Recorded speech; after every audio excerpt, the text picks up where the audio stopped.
મસ્ત મજાનો આપણે છે ને મસાલો કરવા માંડ્યા છીએ ક્યાં ને આજે બનાવવાનું છે રીંગણાનું શાક. તો ભરેલા રીંગણા બનાવવાના છે કે એટલે પહેલા આપણે મસાલો નાખવાનો છે ને પછી રીંગણાનું શાક બનાવવાનું છે. તો હેળભેળ જુઓ તો આમાં હું વઘાણી પણ નાખી દીધી છે.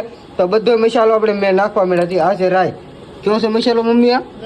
આ ગરમ મસાલો નાખવાનો. આપણે પણ મીઠું પણ નાખી દીધું છે. લાલ મરચું, તો આ ભેળવેલું મરચું છે. તો આપણે 2 ચમચી ભેળવેલું મરચું લઈ લીધું છે. આનો બધો મસાલો બનાવવાનો છે ને પછી ભરેલા રીંગણામાં, એટલે ભરેલા રીંગણાનું શાક છે એટલે રીંગણાના ફાટા કરીને એમાં નાખવાનું છે. તો હવે નાખશું આપણે તેલ. તો હાલો આપણે પેલા તેલ નાખી દઈએ. મમ્મી છે ને ભરેલા રીંગણાનું શાક બનાવવાના છે આજ. આપણે લઈ લીધા છે 3 રીંગણા. આમાં લઈ લીધી છે આપણે કોથમરી ને આપણે મસાલો બનાવ્યો આ મસાલો છે. પહેલા તો આપણે રીંગણા મોળવાના છે. તો આના છે ને જો 2 ફાટા કરી નાખ્યા છે ને આમાં નાના નાના કતરીઓ પાડવાની છે.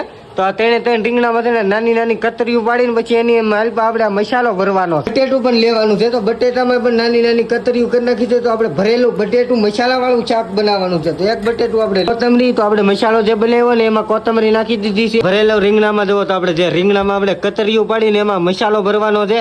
તો 1 ફાડું લઈને આપણે બધા એમાં મસાલો ભરી દઈએ.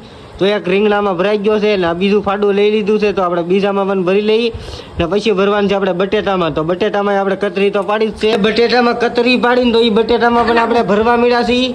તો આ બટેટામાં પણ મસાલો આજ ભરવાનો છે. આ છે ને બધા રીંગણા છે ને આપણે મસાલા વાળા ભરી દીધા ને એમાં નાખી દીધું 1 ગ્લાસ પાણી. ચાલો હવે શાક મેકી દઈ ચૂલે એટલે જલ્દી ગાય શાક છે ને આ ભરેલા રીંગણા પાણી આપણે મસાલો એક ને નાખવાનો. હવે થોડીક વાર આપણે વેટ કરવી પડશે. મજાનું આપણે શાક થઈ ગયું છે ભરેલા રીંગણાનું. તો જેમાં રહો થોડોક વધારે લાગે છે, થોડોક આપણે રહો બાળી દઈએ. થોડોક રહો આપણે જો સુમાં દીધો, સુઈ ગયો ને એટલો રહો રાખ્યો છે. તો મસ્ત મજાનું આપણું શાક બની ગયું છે. તો હાલો હવે આપણે વાળો કરી લઈએ.